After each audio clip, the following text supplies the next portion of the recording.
Il était une fois, dans un village joyeux et paisible, vivait une tribu reconnue bien au-delà de ses frontières pour la beauté exceptionnelle de ses femmes. On disait que nulle part ailleurs on ne trouvait autant de grâce, d'élégance et d'harmonie réunies en un seul lieu. Chaque année, à l'occasion d'un concours traditionnel célébrant la beauté féminine, une jeune femme se distinguait inlassablement. Année après année, elle remportait le titre de la plus belle du village. Sa victoire semblait acquise d'avance, tant sa beauté éclipsait celle des autres candidates. Elle était, selon les anciens, plus belle que belle, et sa couronne paraissait destinée à ne jamais quitter sa tête. Le village vivait dans la paix et la joie.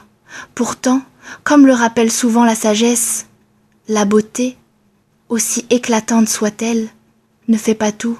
Un jour, une petite fille commença à se faire remarquer. À mesure qu'elle grandissait, son potentiel devenait évident. Sa beauté se révélait peu à peu, gagnant en douceur et en éclat.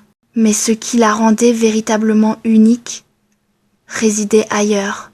Elle accompagnait sa mère dans ses œuvres de charité, aidant les orphelins, nourrissant les nécessiteux et apportant réconfort à ceux que la vie avait durement éprouvés. Grâce à sa bonté et à sa générosité, elle devint profondément aimée des villageois. Les années passèrent, et la jeune fille atteignit l'âge de 10 à 8 ans. Forte de sa maturité nouvelle, elle décida de se présenter au concours de beauté. Cette annonce troubla profondément celle qui avait toujours remporté le titre. Pour la première fois, la certitude de sa victoire se fissura.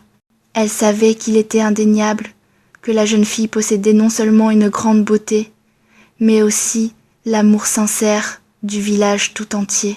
Aveuglée par la jalousie et incapable d'accepter l'idée de laisser sa place, elle se rendit en secret dans un village voisin pour consulter une sorcière. Elle lui demanda de lancer un sort afin que la jeune fille perde sa beauté. La sorcière accepta, mais posa une condition stricte. Il lui fallait impérativement un vêtement ayant déjà été porté par la jeune fille.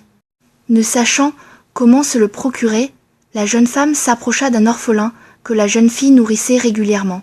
Elle lui promit une forte somme d'argent s'il parvenait à lui rapporter un vêtement, sans éveiller les soupçons. Le soir venu, l'enfant se rendit chez la jeune fille, comme à son habitude.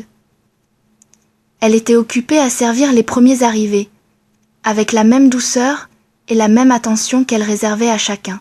Après le repas, l'enfant resta en arrière. Les larmes aux yeux, il lui confia son trouble. Touchée, elle l'enlaça, et submergé par l'émotion, il avoua la vérité. Diane lui avait demandé de voler un de ses vêtements. À cet instant, la mère de la jeune fille sortit de la cuisine, alertée par la gravité de la situation. L'enfant répéta son aveu. Lorsqu'on lui demanda pourquoi il n'avait pas exécuté cette demande, il répondit avec une sincérité bouleversante. Depuis la mort de ses parents, la vie avait été rude. Il avait souvent eu faim, allant parfois à l'école le ventre vide. Mais depuis que la mère et la fille étaient arrivées dans le village, il mangeait à sa faim et dormait le cœur en paix.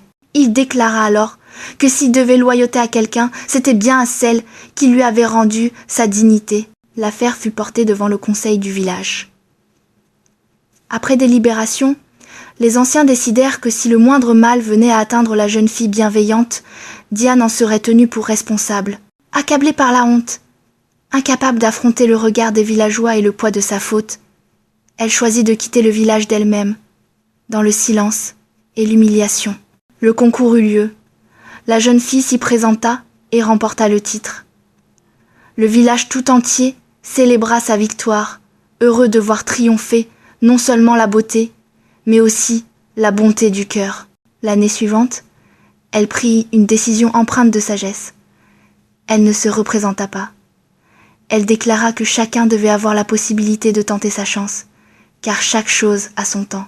Elle rappela que nul ne doit empêcher les autres de briller, car la vraie beauté réside autant dans l'âme que dans le visage. Ainsi, le village conserva sa renommée, celle d'abriter les femmes les plus belles de la région, non seulement par leur apparence, mais par leur cœur. Et l'on retint cette leçon. La beauté est éphémère, les titres passent, rien n'est éternel. mais la bonté, la générosité et l'humilité traversent le temps. Savoir céder sa place, c'est parfois la plus grande des élégances. Si cette histoire t'a plu, laisse un pouce et abonne-toi.